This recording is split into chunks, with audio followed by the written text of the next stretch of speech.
Ahí está, ahí lo tengo a Manuel. Manuel, te presentaba, no escuchaste la presentación, te presentaba, decía que está habiendo algunas medidas judiciales que están tratando de frenar el aumento de prepagas, y había presentado que vos habías estado, vos como abogado habías llevado un caso de una joven vecina de San Martín, creo, una niña de 7 años que tiene una discapacidad, que a través de un amparo frenaron el aumento de las prepagas. Manuel, primero te saludo y contame brevemente cómo fue el caso, para meternos después en algo más general de lo que está pasando con el aumento de la prepaga que afecta a discapacitados, que afecta a personas con enfermedades crónicas, adultos mayores. Manuel. Sí, ¿cómo les va? Buenas tardes, gracias por la comunicación. Como bien vos decís, a mí me tocó representar a la madre de Lucía, que es una niña de 7 años que tiene una discapacidad muy severa, tiene una parálisis cerebral producto de una paraplegia espástica que le impide mover las extremidades, la vuelve dependiente de una silla de ruedas.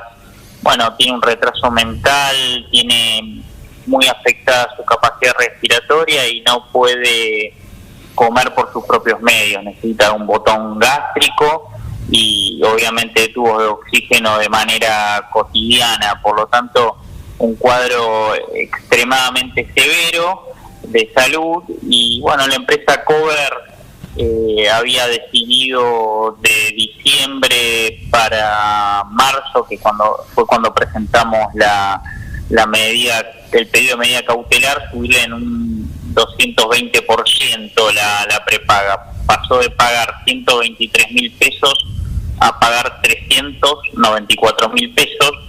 Y para que se den una idea, lo que debía pagar de prepaga era más de lo que cobraba como docente la madre de la niña. Claro. Que ganaba 337.000 pesos. Es decir, un aumento totalmente desproporcionado, irrazonable y discriminatorio, porque lo que estamos notando es que 3 poblaciones están siendo objeto de aumentos especialmente desmesurados. Esto es adultos mayores, personas con discapacidad o personas con alguna enfermedad crónica. Clarísimo, clarísimo. Que son, como decía yo en la introducción, personas que no pueden ir a otra prepaga, porque contaba la anécdota de una persona conocida que hace poco fue a una de las prepagas más conocidas y también de las más caras, que se presentó y que me preguntó a ver qué podía hacer porque no estaba pudiendo pagar la prepaga, y le dijeron que no había mucho para hacer, que tenía que pasarse a una prepaga más barata, digamos, ¿no?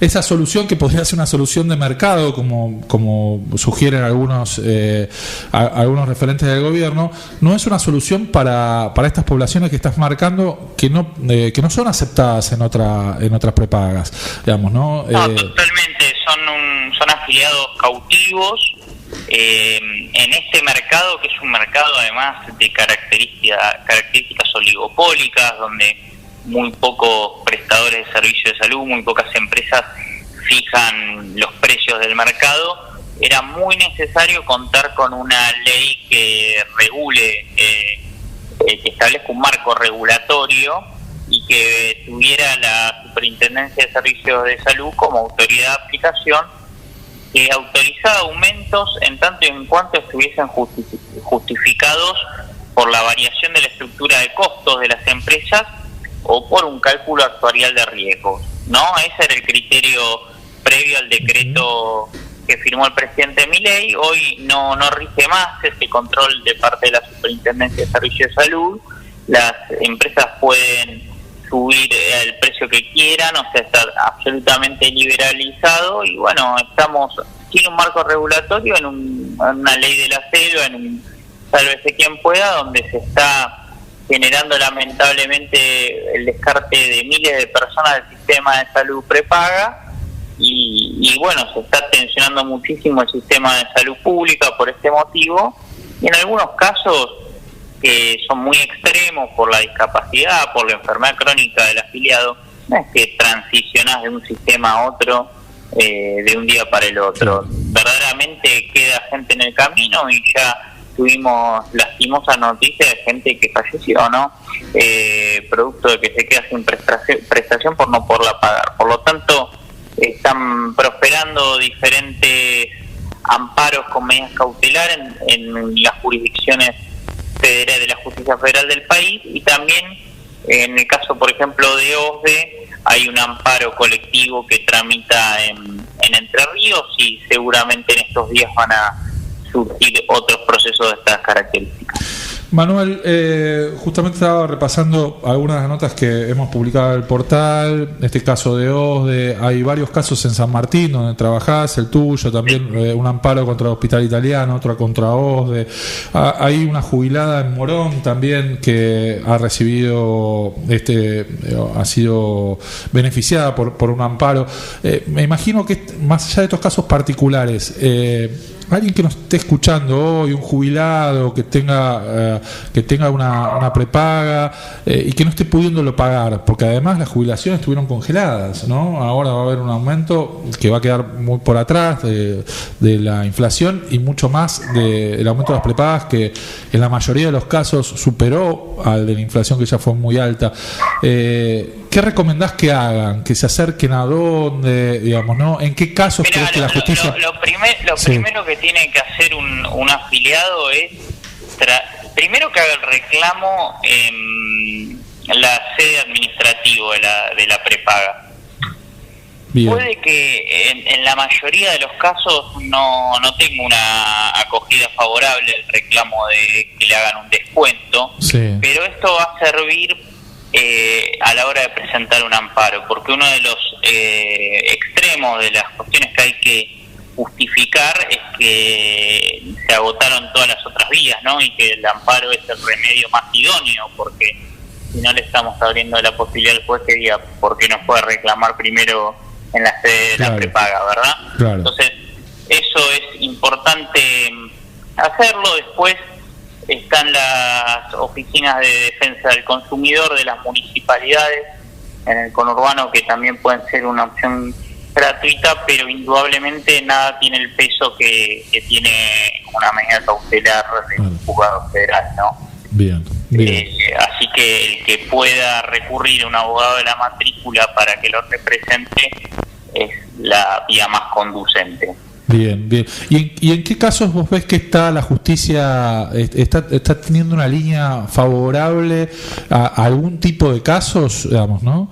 Porque es una cuestión de hecho y prueba de cada caso, ¿no? Lo que hay que analizar es quién está solicitando la medida cautelar, ¿no? No es lo mismo un jubilado que cobra la mínima que un jubilado de una jubilación alta, no es lo mismo un monotributista que un responsable inscripto. Claro. Bueno, no es lo mismo un desocupado que un empresario. Digamos, lo que evalúa la justicia es cómo impacta en el caso concreto la suba de la prepaga. Por lo tanto, es muy importante contextualizar cuál es el nivel de vida de la persona que lo solicita, y si además de la cuestión económica se le suma algún tema de salud, que también uno explique por qué es imprescindible que esta persona continúe en su cotidianeidad con este servicio de prepaga de manera urgente. Bueno, también es muy favorable a los intereses del que haga la presentación, ¿no? Clarísimo. La expectativa, Manuel, ya por ahí no tanto de la justicia, sino de la política, es que la Cámara de Diputados rechace el DNU. ¿Cómo ves esa posibilidad? El DNU fue rechazado por el Senado de la República. Para perder vigencia, debe ser rechazado por la Cámara de Diputados. Hoy está absolutamente vigente. El tema acá es que esta presentación de amparo se hace criticando el DNU. En mi caso, las presentaciones las hacemos tachándolo de inconstitucional por motivos que serían largos de explicar en una llamada telefónica, pero básicamente porque no reúne las formalidades que tiene que tener un decreto de necesidad y urgencia. Pero la realidad acá es que si el Gobierno Nacional, durante la vigencia de su mandato, que quedan bastantes años, va a tener la posición de de que la Superintendencia de Servicios de Salud sea pro empresa en todo va a ser muy complicado. Clarísimo. Porque el árbitro que regulaba estos intereses es un organismo de gobierno. ¿Me explico? Sí, clarísimo.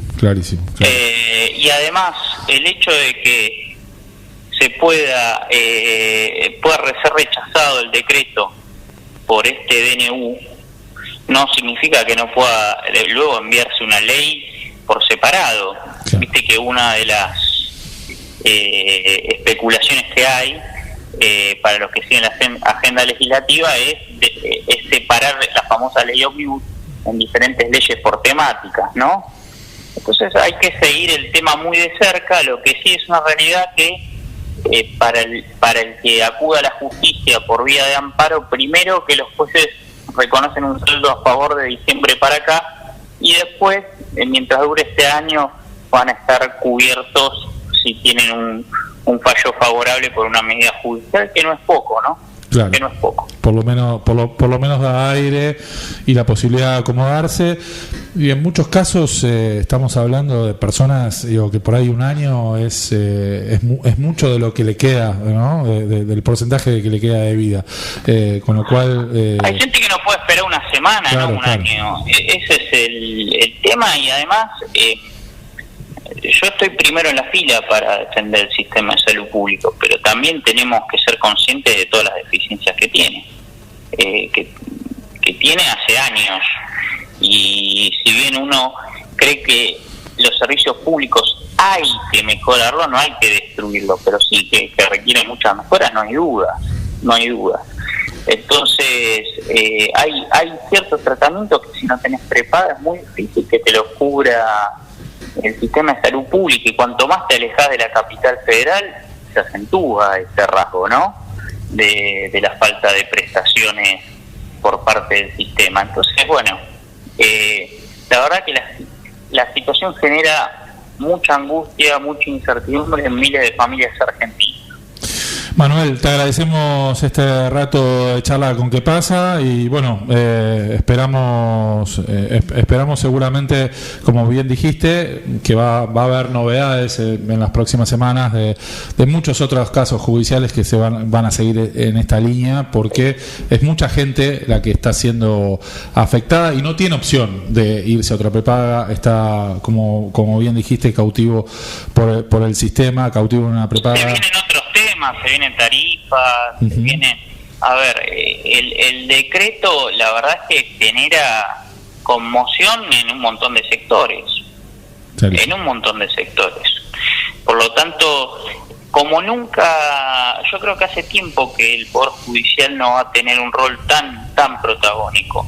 Y la sociedad está mirándolo muy de cerca el tema, porque verdaderamente se está desorganizando la cotidianeidad de los argentinos de una manera dramática. Manuel Luaces, abogado de afiliados a las prepagas que están presentando algunas acciones judiciales para poder frenar aumentos que han sido muy grandes en estos últimos meses, mucho más importante que la inflación, que ya de por sí dejó los bolsillos de todos mucho más flacos que en diciembre. Gracias, Manuel. Gracias, que tengan buenas tardes, gracias por el espacio, a disposición.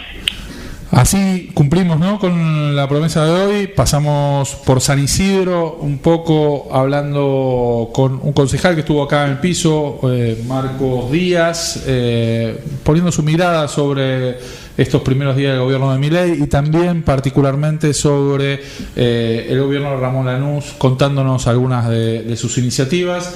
Y Manuel Luaces, con algún desperfecto técnico en el principio, pero pudimos conversar después, contándonos el caso de esta niña discapacitada, a la cual a través de una medida judicial suspendieron el aumento de las prepagas, y la complejidad que ha generado la desregulación de las obras sociales y de las prepagas a través del DNU de Javier Milei.